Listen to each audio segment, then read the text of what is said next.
Well, hello there, folks. Yeah, jamming out to a little bit of Marshall Tucker. And I saw them, wow, back in the late 70s, and then saw them again, saw them with 38 Special. But hey, just good music, folks. And I tell you, I am so grateful that we have the music.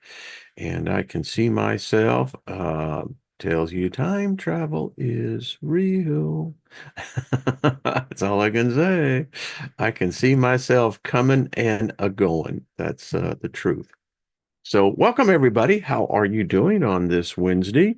It is a fabulous day, no matter what they say, no matter what's out there. It's still a fabulous day. Speaking favor over all of us favored beings, because we are indeed favored. Nothing missing, nothing broken. Hey, listen, if a set of laws and principles work in one place, then it should work in all places, right? Calling those things that be not as though they are. Hello there, chat room. What's up? Hey, Grandpa Brian, missed you, brother. Would love to have you on there with the discussion yesterday with ladies. So we'll have to definitely get you back in. No doubt about it. Let me just go through. Brian, good to see you. Well, thank you. I put work into these lectures, these talkabouts, and I appreciate that. That's an honor. Thank you. Sandy Man, what's up? Good to see you. And Walking Water, Kathy, how are you, dear? Good to see you as well. Grandpa Brian, the doctor is in the house. Going to be watching you there, I guess, on the second, right? I wonder what Punxsutawney Phil will have to say this year. Hello, Lilith. Much love to you, darling. Donnie, good to see you as well. Loretta, Jet, good to see you. Andrew, hello, Lost in Space. What's up? Hello, Nina. Good to see you, darling. Jackie, nothing missing, nothing broken. Mary Wins, much love. Dr. Manuel, good to see you. Angel Dreams, good morning to you. I like that handle.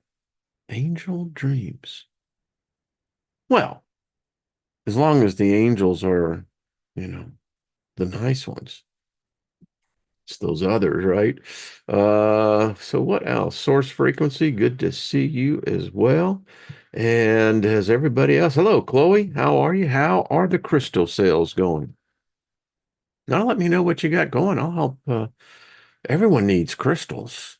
If our study of the dragons hasn't taught you that, well, all right. Gaia, much love to you, darling, to you and Paul. Rick, how are you, brother? Trust that you are doing well and your body is prospering. Open-minded, another good day to be here. It is. Thank you. Thank you, Tori. Good to see you. Hello, Barbara.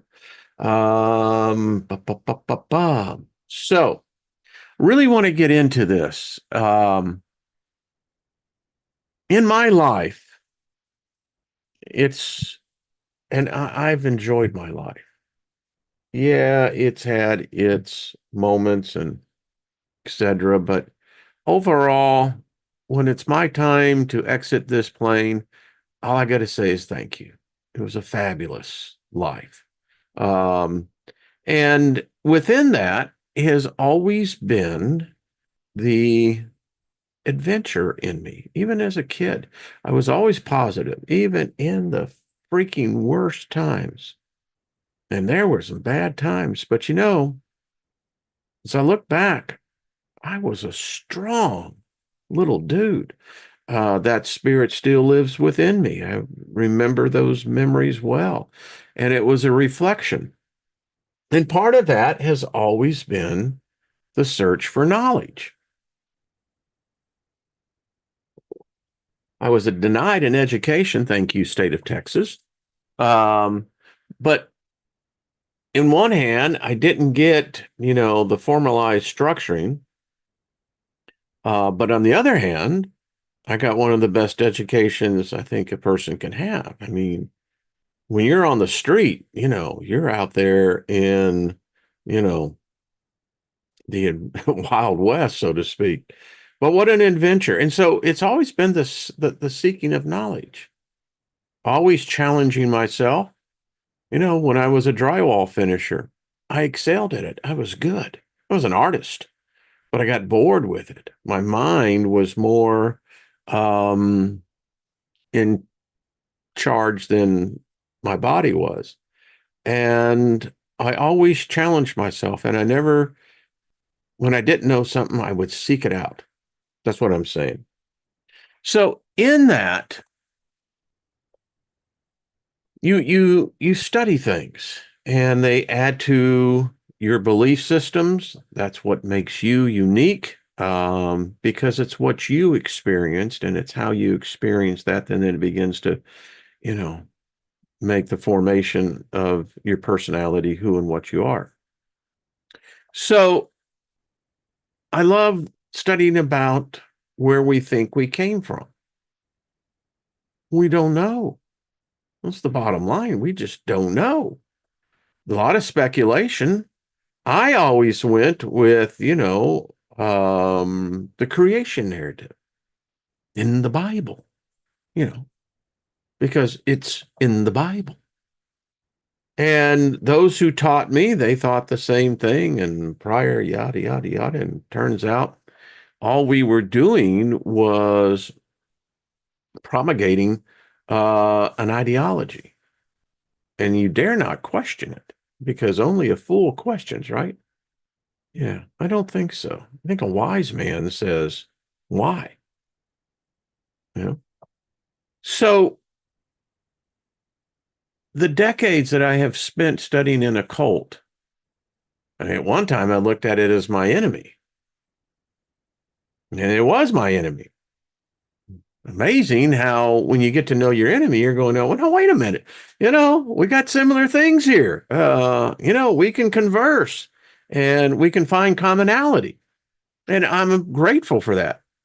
So today we're going to look at an alternative history.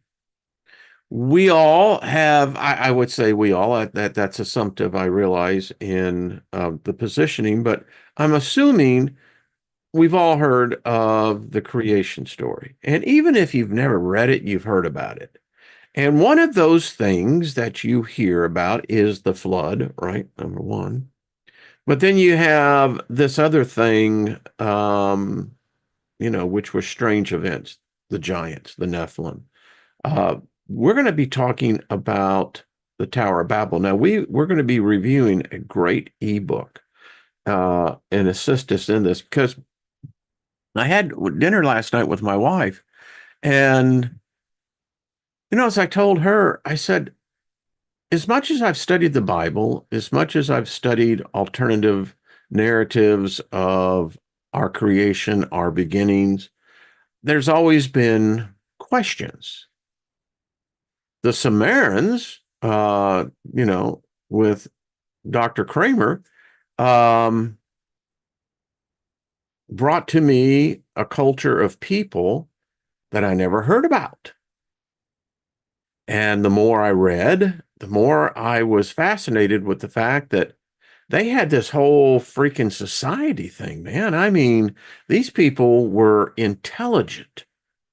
They were out there creating geometry, algebra. They are the ones that created the wheel, the wind, the sail. I mean, all of these accomplishments taking place because we don't have any records of what was before them. Now, the Sumerians provided, for myself, a quandary because you read about them and they were the first to really put down language using clay tablets, putting it in stone, right? And they they had this knowledge that it seemed, and I never knew about it in my Bible studies. It was this imaginative Adam and Eve, and they don't ever tell you how all the rest of the freaking people got there, which is an indication that we know that there were other people. So this Adam and Eve thing, at best, was a genetic experiment with a demiurge, not a god, a demigod.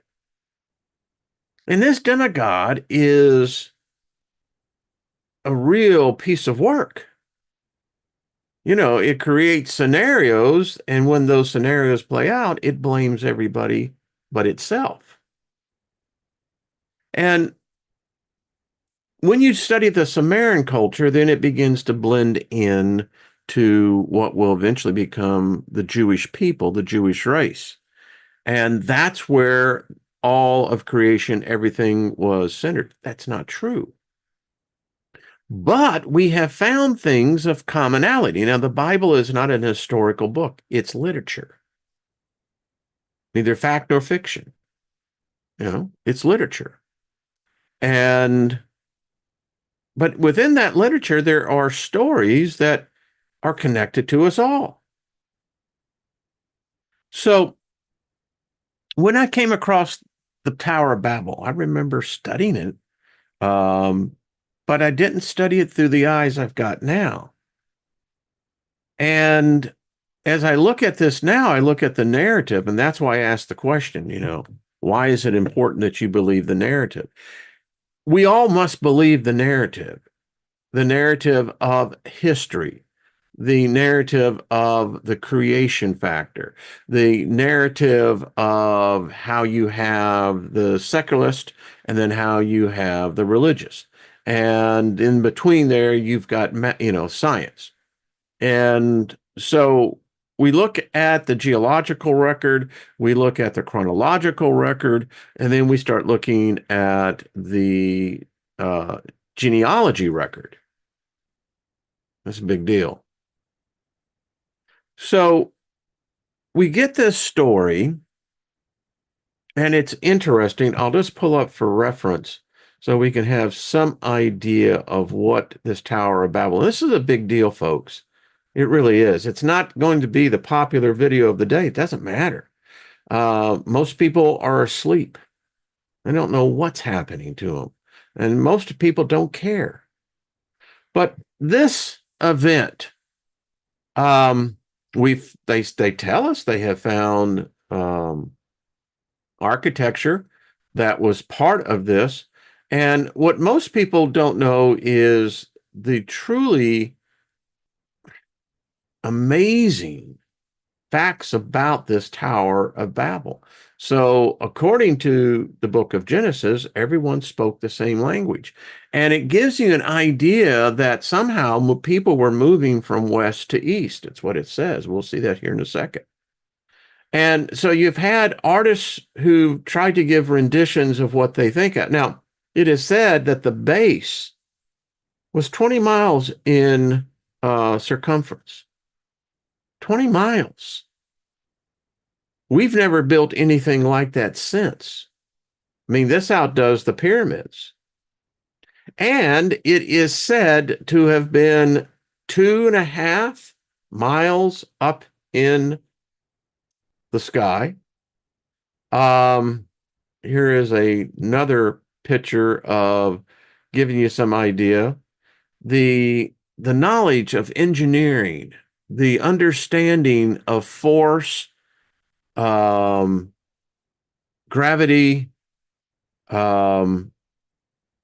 strength of the structure. As the structure continues to build down, that weight has to be carried.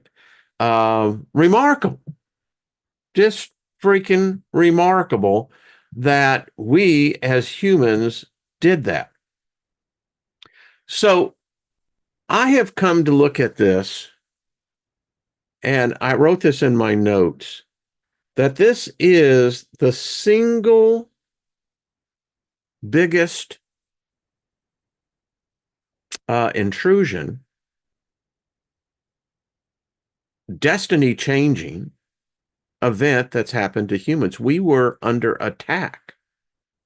You can't do this and say that we weren't attacked, because if you read the narrative, in which we will, let me just pull this up. So this is the story that we will be referencing to, because this is clearly an alien attack by an alien god or gods. And so this is in Genesis 11. It says, and now the whole world had one language and one common speech. It's incredible.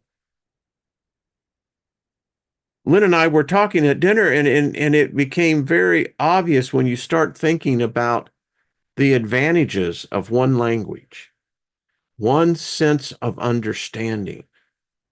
Wow. And it's evident. Today, we don't have the smart people. Most of the people in government and that are elected into government are morons. They should be required to take a cognitive test, an IQ test, and you will find that these aren't really very bright people. Look at what's happening in California. That's humans that made those decisions, right? No. Now, it's interesting. It says as the people moved eastward, they found the plain in Shinar. That's Sumer, just to let you know. So, is this trying to say that this was where the Sumerians started? No, because we're in a post-flood event. Gets weird, I know. So they're in Sumer, and apparently they're no longer nomadic. They become agricultural. Big deal. That means they build cities. That means if you have cities, you have to have rule of law. They had all of this. And again, estimates are 500,000, maybe more, settled into this region. And then it goes on to say, and listen, I'm not saying this is how it happened, but this is the narrative that we're taught. And it said, they said to one another, so these are making proclamations. I tell you, the story is not there, but I bet you they had temples. Because spirituality is not religion. And these people were very spiritual. And so, and you have to think about it. Put your head into their heads. These people knew that the gods were real. They had seen their technology. They have apparently become adaptive to their technology. They begin to incorporate their technology into ours. And they apparently knew something that we don't know today. They knew that they lived in the firmament, not in outer space, but in this place right above us that we can't see.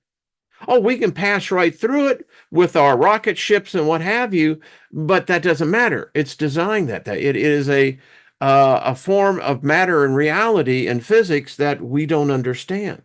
They did. These people did. And they said, come and let us make bricks and bake them thoroughly. They used brick instead of stone and tar, that's bitumen, for mortar. In fact, one reference I have on that I found interesting. It says, come let us make bricks and burn them thoroughly. These people knew stuff, so they had brick for stone and slime, bitumen for mortar. We still use a form of concrete in mortar today. If you have any brickwork, you know exactly what they're talking about. But this was a type of architecture we don't have any idea about today. And they continue to say, it says, come, let us build ourselves a city with a tower that reaches to the heavens so that we may make a name for ourselves. Otherwise, we will be scattered over the face of the whole earth. Well, you got to stop right there and you're going to go, well, all right. So they're building this city. This stuff doesn't happen overnight. We don't know. We may be talking about a period of 100 years. If it's less than this, then this is what makes these people humans, sapiens, maybe, so remarkable. But they knew something. They must have had battles with these gods, this god before. Because they apparently realized that if we're going to do this, we're going to have to take it all the way, Jack. And you know why these gods tore the tower down? Because we were going to invade them. They knew it. That was and is still the only reason for building this. It was war. And they knew this. This was probably taught in all the schools and the community centers. I saw one artist's rendition of what this city must have looked like. It was freaking fabulous. They were not crapping in a hole that they had dug in the ground. No, they had sewer systems. They had it all. People sometimes think that, these people were really rude and crude. It's just the opposite. So they knew that there was a threat. And then this cat called the Lord. This is not God. This is a secondary position, all capitalized, which means it's the what's the word I'm looking for? The top position, the top office. It says came down to see the city. How did it come down? Did it just magically appear? No, I contend it came down in a ship. These beings may have the ability to transport themselves, but even God and Ezekiel was in a ship. So this is the question, the answer to Captain Kirk's question. Why would God need a starship to get around? And then it said this came down to see the city, the tower the people were building. I mean, you're talking commerce here. Think of the logistics to bring in and to make this type of mortar and brick. And I'm sure, and I don't have any evidence to back this up, but I wouldn't doubt if they did not have steel. Now, anthropologists would say, well, no, that came right later. I don't think so. So there's commerce taking place. I mean, just think about this. I think they may have had a computer system. Again, the logistics of just getting material and then distributing the material to the places where the union workers, and I'm sure they had a union, are up there. These are skilled craftsmen, tradesmen, and I have no doubt that probably women were there. And so the Lord said, if as one people speaking the same language, they have begun to do this, and here's the threat, then nothing they plan to do will be impossible for them. There's your answer right there. And I'm taking this out of the religious. This motherfucker, excuse me, I didn't mean to say this. This son of a bitch looks at us as insects, as animals. I mean, it just pisses me off every time I read this. This was an invasion. This was an attack on us. And this was not God. God apparently left. This son of a bitch comes in and alters the complete history and course of destiny and fate for our species. Says, come, let us go down and confuse their language so they will not understand one another. I'm telling you, I think that this was a complete armada of UFOs, spaceships, whatever you want to call them, that came down. And I believe that they were using a technology much like we use to hypnotize the masses right now, using the flicker rate on your phone screen or etc. And then it says, so this Lord character, we don't even know its name. We just know its title. Scattered them from there all over the earth, and they stopped building the city. And that's as far as we'll go on that. So my whole point to all this is I go over here.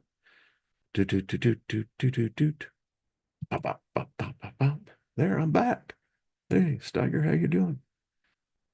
So the whole point to this, in all discussions of esotericism, if you want to get into the metaphysics, to me, that's all bullshit. We made the shit up because we've never been that smart since then. We've been dumbed down. And this was an alien attack. If this is what God is, and it never said God, that's just it. You read the text, it said the Lord. It's like a C-level executive. The Lord carried a lot of power, and it was all technology. You just can't snap your fingers and say, see what happened? No, you have to think about the planning of this. As I was stating the other day, this is deeply complicated. You would have to have complete languages, syntaxes, all ready to go. And then how was it distributed? How was it then one person that, let's just take a potentially real situation. Husband and wife. They have kids. They have a tight family. Their housing unit is structured as a lot of Middle East is that they're typically built in a square because each family has a part of the domicile. And so let's just say this thing happened at night, right? And then they wake up in the morning because they had things they had to do. There was the garden to take care of, and there was, et cetera, et cetera. But the husband and wife speak to one another. They can't understand each other. They freak out on that because they're not hearing. And then they go to the children, and it's the same thing with the children. Neither parent can understand one another. No one can understand in the family unit what anyone is saying. Imagine the terror of that. Think about this, folks. Stop and just think of the terror that will grip you. It'll grip your heart. It'll grip your sanity. If this event happened, and apparently it did, a whole different lot of languages on this planet spoken. I mean, this would have been such an impact on the psyche of humanity, the collective consciousness. It's off the freaking scale. This is horror beyond horror. Your whole life. Because they did have longer life back then. Why? They ate good food. They knew how to take care of these bodies. Your whole life was invested in this other person. You fell in love. You found out that you were compatible. Both families were compatible. You spent decades living each day, building memories, falling more in love. And then you start having children. And you pour that same love into those children that you have found in your mate. And then it's taken away. No consideration for the damage that this is about to have on us as a species. This is a declaration of war. No God or gods has that right or that authority. If so, then we're all screwed, blued, and tattooed losers. We're forever trapped in something that we can't get out of.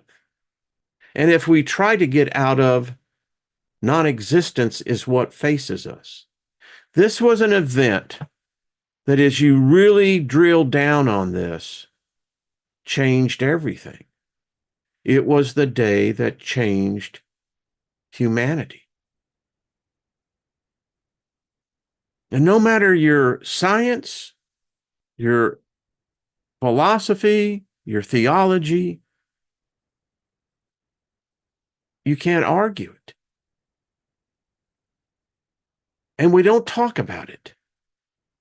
You know why we don't talk about it? Because it's that painful.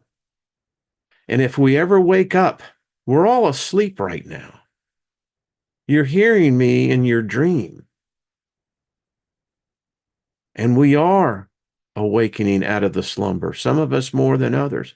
And we're beginning to realize that the narrative that we've been taught, that we built our belief systems on, our self-identity systems, has been wrong.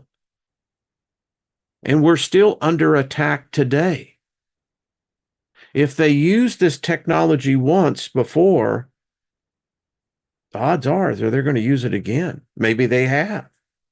Maybe they've used it multiple times, each time giving us a history, a memory of a history that we can go out and maybe find pieces that would help validate it. I'm just speculating, but I'm not speculating on this. So something happened in the last 7,000 years that completely changed us. Now, if you believe in the cataclysm theory, which there's evidence in which we're going to start reading on that, then this event coincided with other events, a magnetic excursion, a flood, climatic events. And if there are aliens, ET, because that's all God is. No God has ever manifested before all of humanity, except for the current technology God. And it's everywhere. It displays itself full Monty, baby. You can't escape me. I'm everywhere. I am God.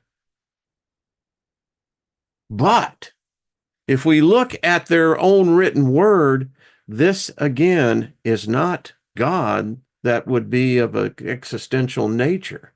No, these are physical beings. They die, just like we do. They're longer lived. Their physiology may be different, but they still die. They're more afraid of death than we are because they're gods. Now, this one who doesn't give us a name, we don't know who it is. That's what makes this so nefarious. It came down, had to have an army, had to have, came down and attacked us. Now, you could add your imagination to there. So how many people of humanity was here? Because, you know, if you go on and read the story from there, then you get into the story of Shem. This was a couple of years after the flood. There was a lot of coitus going on. That's all I can say. But in any case, this changed it all. It was an attack. And if this is the same gods or gods that is tied to Jesus, tied to Muhammad, tied to Abram, however you want to tie them together, they're no friend of mankind. None. Oh, you can tell me that it's love. I'll say you don't know what love is. You bought the narrative. And this is a big deal. You look at all the confusion, the hatred, the bigotry, the prejudices that we all have. You're taught them. This is all a result of that. Because were we all of the same pigment, skin color at this event? Were there only the whites here, the blacks there, the browns over here, etc.? And they weren't all white people. although that's how they like to teach it.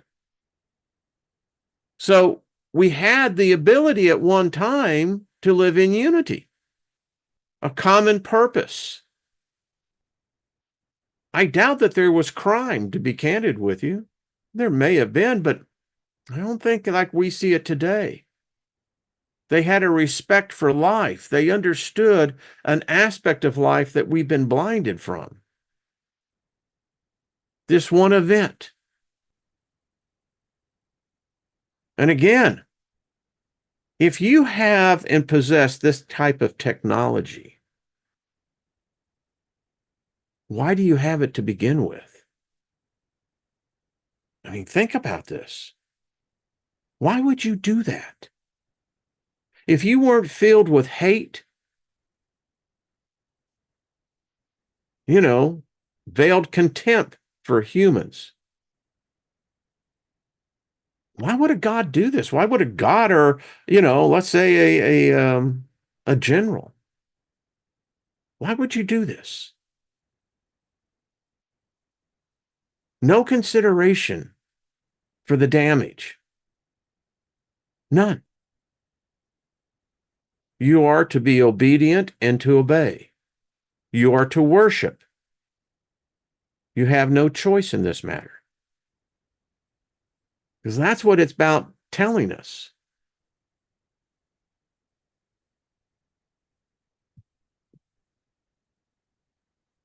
Folks, the gods of this world today are not the friends of humanity. If they exist and they were a part of this, they have a death warrant on their heads. Every human being should question their God and say, did you have anything to do with this? Because if they did, they're murderers. They have blood on their soul. You can't do this to a sentient species unless that sentient species is enslaved. Where's the higher courts of justice? You changed humanity. You changed our destiny, what we were rightfully entitled to be. You and they changed that. It's no God I want to be a part of. And you shouldn't be either. At some point, humanity is going to have to face this trauma collectively and stand up to the gods of this world and say, fuck you. There's a new sheriff in town. And I don't want to hear your bullshit anymore about telling me what a loving father you are or what a loving God that you are. When you had a part of this, you're a liar. It should piss off every human being that stops and has the cognitive ability to comprehend such a thought. This was an attack that has been written through the words of people that we have no idea who or what they were. But apparently they witnessed this thing. And we are the result of that attack. So if that is the truth, which argued to me that it isn't the truth, tell me how a God, any God, would do this. You see, there's no free choice, no free will in this matter. We had nothing to say in this matter. It was done against our will. How the hell do you want to tell me that there's free will? That's bullshit. We didn't have any free will back then, did we? Or if we did, what good did it do?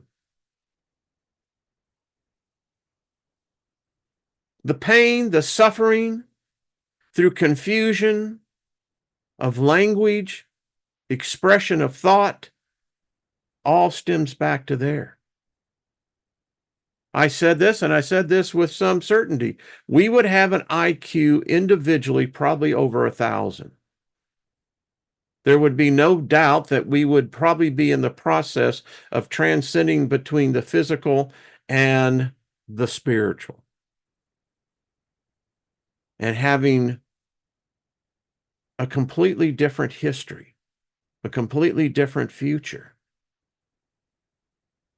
Everything we see today, this God is responsible for. It caused it, and it should have to answer for it.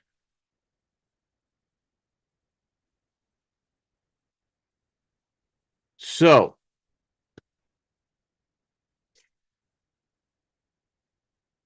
yeah. So let's read this. This is a fabulous ebook. We won't get through it all, but I wanted to bring out and set the stage for what we're going to be talking about. Because if you look at this, no matter how you look at it, this event, this attack, changed our course. Now, I don't know if we're going to ever be able to reclaim that. Maybe that's what heaven is. I don't know. But this God, these gods, they have blood on their hands, their souls, and they need to be held accountable, because I want to know, what gave you that right? Did you fear us so much as you said there would be nothing? Nothing would be impossible. Nothing. I mean, there should be courses in universities discussing this event. It should be brought out into mainstream, this event. And now it's time for humanity to hold those who were behind this attack responsible. Because we're so messed up, we're so broken as a species, and we didn't do anything but what we were naturally created to do. How can you worship a God like that? How can you tell me there's a Jesus that's associated with this God? How can you tell me that there's a Savior? What is the Savior going to reverse time and go back and say, "Oh, we made a mistake.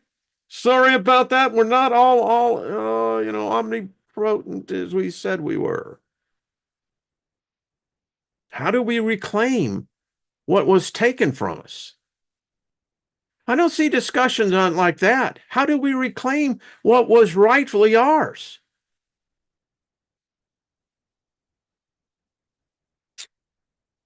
Okay, I have to go back and read some of the comments. So let's get into this ebook. It is a delightful read. It's called The Earth Epochs. And I want to share this with everybody because it is a fabulous read. So I'm going to get right into this, and you're going to see what an alternative creation is, and actually I think was.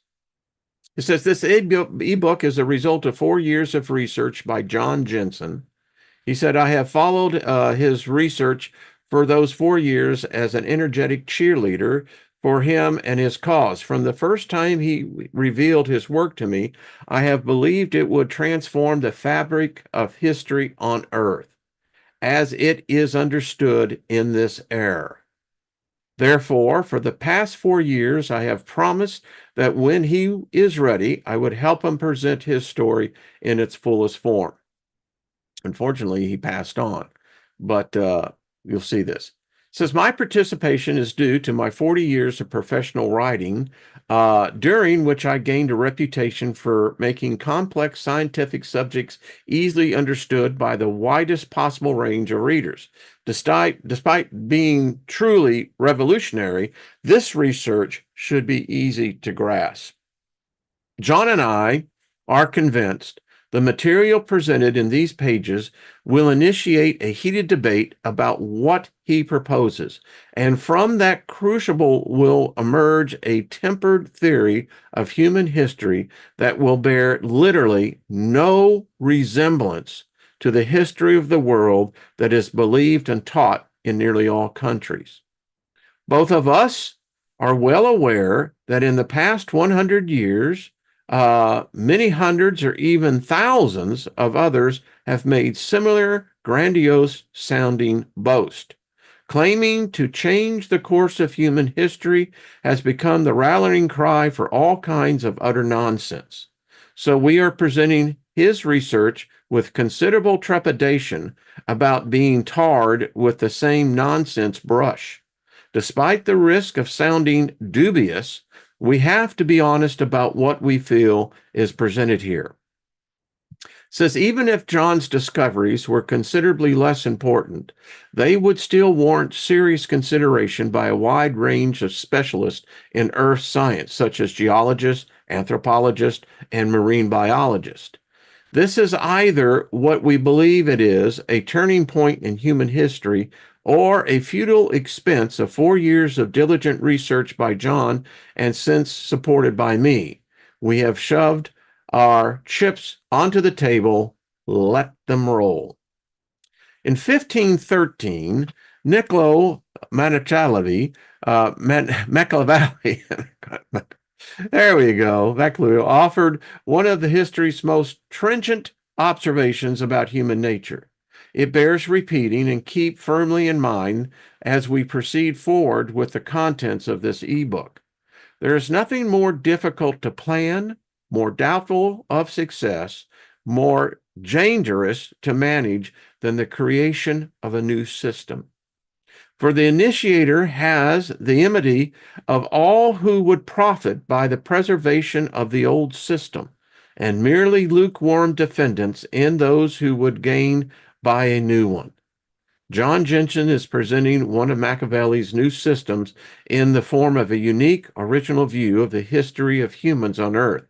It is a very large bite for anyone, including Machiavelli himself, if somehow he were able to consider it and evaluate it.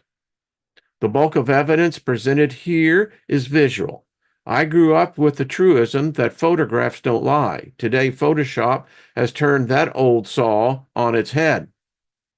Now photos can lie in a fantastic array of ways, so we are not forced to present totally objective shots, ones that we can be sure were not and are not subject to vagaries of Photoshop and or other ingenious manipulations. And isn't it odd that the internet itself brings with it confusion? We don't know what is disingenuous or what is ingenuous. But what we do know, it seems like there's a lot of manipulation going on. It says many photos found in this ebook come from Google Earth. Others come from satellite reconnaissance photos. Still others are straightforward aerial photos from aircraft. We have done our best to make everything presented here as legitimate and referenced as we could make it. We are fully aware that we have only one chance to make an impression with everyone, so we have worked hard to make sure this introduction to John Jensen's theories and projections is successful. Next, it is important to understand that the Earth Epoch series of ebooks is merely an opening wedge in a much wider and deeper campaign to generate a wholesale examination of the theory presented. At a very high level of civilization existed on Earth in the not too distant past, which mainstream experts are unwilling to consider. That not too distant past was 7,000 years ago, years before the present, or what will be an acronym of YBP. 1 hour ago, did you get that? So there were flying planes, there were ships, listen, they were smarter than we are. That's why you can't make any reference to them, because the gods of today were not mentioned by this previous version of man. One of our primary goals is to generate interest in spreading John's ideas all around the world and any place where additional evidence can be secured. We hope to create a literal army of John Jensen's clones by establishing the Earth Epoch's Foundation, which we intend to shape into the main repository for additional information. When anyone finds anything significant in their country, our foundation will be ready to receive their reports and data, and we will incorporate it into what we believe will become an ever-expanding body of valid proofs that John's initial theory was correct. Everyone has heard the famous aphorism which states, extraordinary claims require extraordinary proof, popularized by Carl Sagan, who parlayed it into Marcello Truzzi, the skeptic's skeptic, credited with creating it to function as a bulletproof shield against unacceptable theories by alternative thinkers that mainstream science could not easily dismiss or digest. The aphorism has become the mainstream's go-to answer when anything new and threatening appears on a horizon they do not want to explore or recognize. Raising the bar of acceptance is so much easier than dealing with a radically new idea that provides strong indications it could overturn an established paradigm. OMG. It's what we're into right now. This ebook will present several extraordinary claims, all of which will directly threaten to overturn a number of well-established scientific paradigms. As you read along, you will see that for yourself when we present what we feel are the required extraordinary proofs of the definitively extraordinary claims we are making. Obviously, we cannot be the final arbiters of what we present. Only you, the readers, along with inevitable mainstream skeptics and trolls, will establish our place in the grand scheme of scientific speculations, jostling for position in the marketplace of ideas to determine humans' reality at any given moment in time. Let us get started with first things first, which are a few examples of the new terminology you need to learn. They relate to how the rising of worldwide sea levels can be used as a surprisingly accurate clock to reveal when certain catastrophic events occurred on Earth. Within 50,000 years, carbon-14 dating is a reliable technique for determining the age of anything with carbon in it, i.e., anything that was once alive.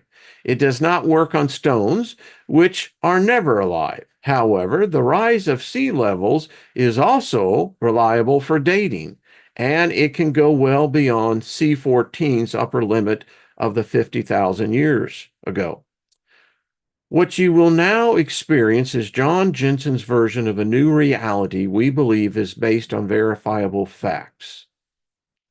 And there is Mr. Lloyd Pete, co-author, and he passed in 2013. This is, I think, pretty cool too. I just want you to have a clear possible picture of what I'm trying to accomplish in this book. First, it is important to make 2 points that the entire collection of my works rest on. One, I have no formal education past the 8th grade. Got a lot of respect for the guy right there. Although I have attended and audited some degree level classes in a couple of universities. Most of my education is self-taught, and with the availability of the open internet over the last 20 years, I am about as well read as could be expected for a novice. Secondly, I make absolutely no claim to attack nor defend, support nor debunk either side of the evolution young earth creation argument. That's what the Bible is. The Bible is this, we're in the 6,000 day period, maybe going into the 7.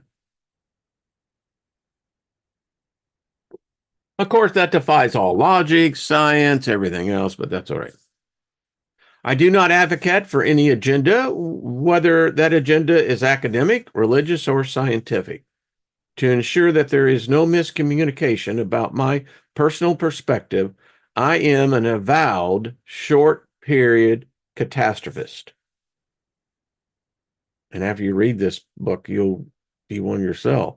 Expecting to prove via catastrophic ocean rise, the geologic column, deep core drills, ice core samples, Varvalayers and other readings that the Earth experiences major and cataclysmic catastrophes, including dipole exchange on an irregular short-term basis. And the dipole exchange is our poles. The geologic column shows the average static or calm periods that are between catastrophes to average about 7,000 years. Many periods are much shorter. Some are longer, and a few, very few, are quite long. With the discoveries of the sunken offshore Florida harbors, I knew without a doubt that I could and would prove a civilization in North America just prior to 7,000 years ago. And with that proof, I would have the foundation for proving the last great catalysm of 7,000 years ago. The last piece is proving how and why catastrophisms return on such a frequent, though not precise, schedule. The many core drills taken by geologists hunting for natural resources prove the above statement. The deepest core drills taken in general terms are about 50,000 feet into the Earth's mantle. Those core drills collectively show strata that changes from limestone, or ocean floor, to sandstone, land erosion buildup, to shell, shallow sea, and hard rock, granites, etc., and then back again. Most sea levels are between 2 feet and 14 feet thick, or roughly 1,000 to 7,000 years in age duration. Proof of strata change on a repeating short cycle basis is called the geologic column, and it is as fascinating as any information I've ever looked at because it demonstrates without question how dynamic, volcanic, and catastrophic our planet is. The reason we know for certain that super mega catalysms accompany every change is that each stratum of the geologic column mostly does not have a transition layer. It's a big deal. It means these events happen suddenly and with kick-ass impact. But changes from the ocean bed, limestone, to some other non-ocean surface, then back to limestone, then back to something else on a clean, non-transition basis. In addition, magnetic polarity in rocks and geological strata demonstrates pole shifts have caused the poles to be located at many different places on the surface of the Earth at different times. The Earth's surface as a whole is very dynamic, and most of the visible changes that we see are much more recent than most anyone understands. This is the period ranging from the last 150,000 to 180,000 years ago, and even that period is problematical. Other changes that reach back into the mist of the far distant past are buried deep in the geologic column, certainly much deeper than the few feet covering many fossilized and non-fossilized dinosaur bones. The Andes and the Rockies are not old, not even like a little bit, as structures like Pumapunka readily show. Isn't that odd? Gilbert and there's so many others that live out there in the Rockies. I remember when Dr. Forster said this about 7 years ago. So we went up, 25, we can get up there in Wyoming. And sure enough, I mean, something very recently has happened. I don't know. The last 3 levels of civilization are readily apparent to anyone who can read the base blocks, intermediate and top stones of the South American Andes, ancient ruins. The same is true about every set of megaliths in the world from Baalbek to Jerusalem, to the Giza Plateau to South America. The bottom stones are the best cut and dressed and the largest. The second layer of stones are smaller and less well cut and dressed, and the top layer is generally rough stone to field stone in structure and design. So what is that saying? It's saying we ain't getting smarter, we getting dumber. It gets back to this thing again, talking about this event, and we'll reference the event, the Tower of Babel event. But if there's any modicum of truth to that, again, we were attacked, and look at the consequence. I have heard evidence that shows the Giza Plateau has been inundated underwater at least twice, if not more, since the plateau and the Great Pyramid were built. I'm not a pyramid expert, but I'm a very good analytic oceanographer, more accurately, a seaman, commercial fisherman. And when I see moving saltwater effects in any beach or land environment, I can basically identify that as a once ocean-based location. The big piece of the evidence structure is the Valley of the Whales, about 82 miles from the Giza Plateau, as well as the Tufani pitting of the limestone blocks on the Giza Plateau. Tufani pitting is a result of seawater tidal action on limestone. There is also recorded documentation of the Caliph of Cairo's lead engineer when dismantling the limestone castings of the Great Pyramid in the 13th century, made a record of a salt exclusionary layer, tidal shoulder, at about 254 feet high around the exterior. Wow, where has time gone? Well, okay. He goes on, and again, we'll get into this more tomorrow because I just want to give it to its proper review on this. Right before I go, and we'll get into this tomorrow, but it says, I will prove that humanids of great stature, over 15 feet tall, lived well into the Holocene start. What? Because that's what we've never asked ourselves. So if these giants, these Nephilim, the Raphaim, if they were here, in which there's evidence they were they part Homo sapien then? I mean, were sapiens the only humans around? And some mid-sized giants, about 12 to 18 feet, lived well into the mid-Holocene period, while smaller giants up to 10 feet lived up into the relatively modern time. There were greater sized humanids. Some may have been up to 36 feet tall, and some extraordinary large dinosaurs in some previous epochs when ambient so-called gravity was much less dense than it currently is. And he goes on to say that gravity is actually an illusion. Science can't explain gravity. Here he says it's an electrostatic field of force. Oh, you're going to love the rest of it. I've got it highlighted, and so I'll have more of it by tomorrow so we can get into more of the juicier parts. But anyway, what a show today, eh? I can, and you know, don't send me the hate mail, you know, won't do you any good.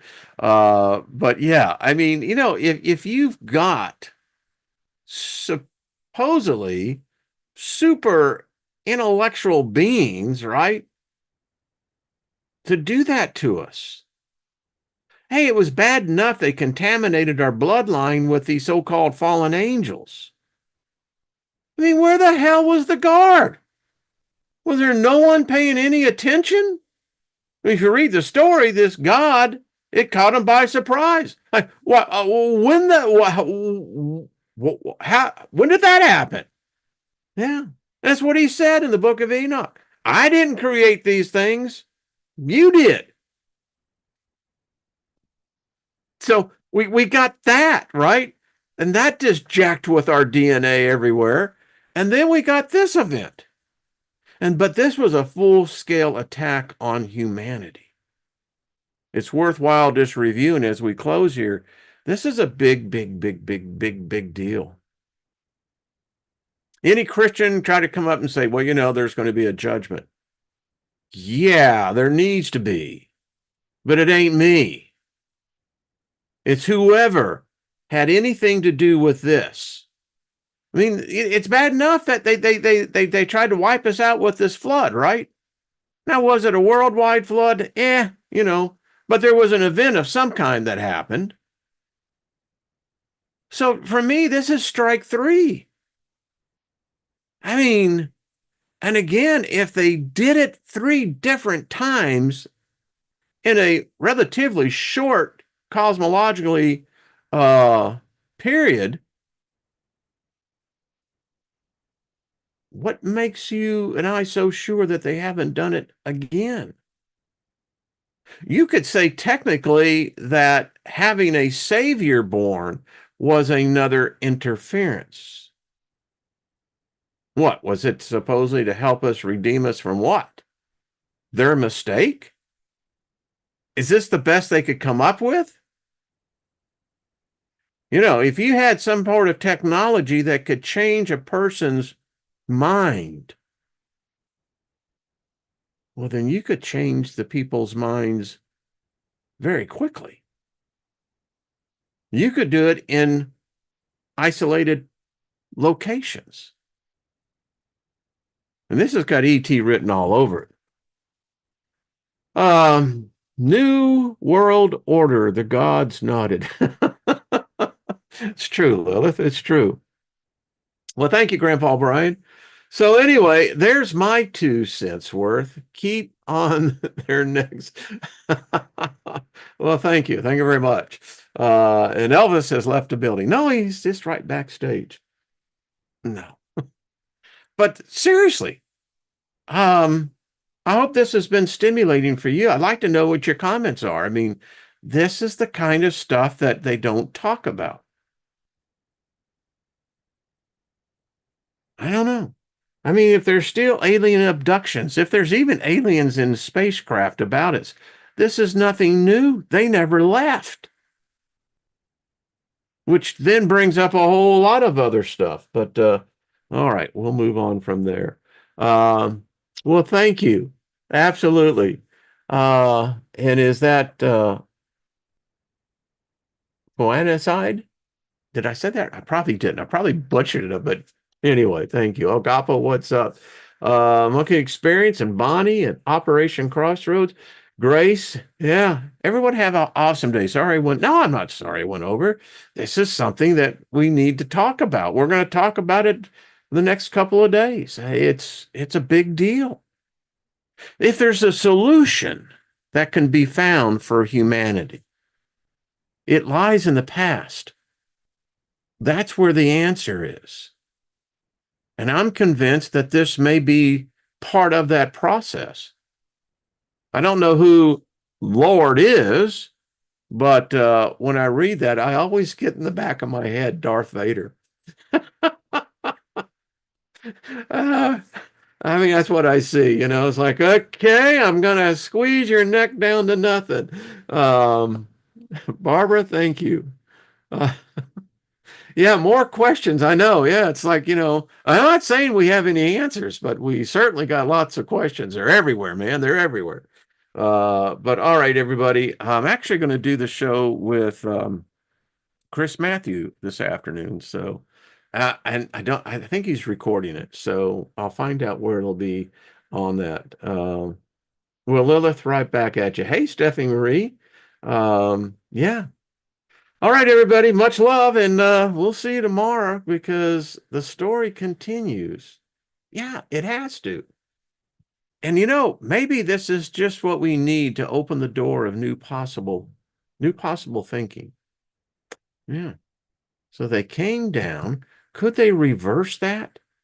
Imagine if the whole world woke up tomorrow and we were speaking a different language, but we don't hear ourselves anything different. Any person that was in France, any person that was wherever in the world could speak in their native tongue, and we'd all be speaking the same thing. What would happen to us?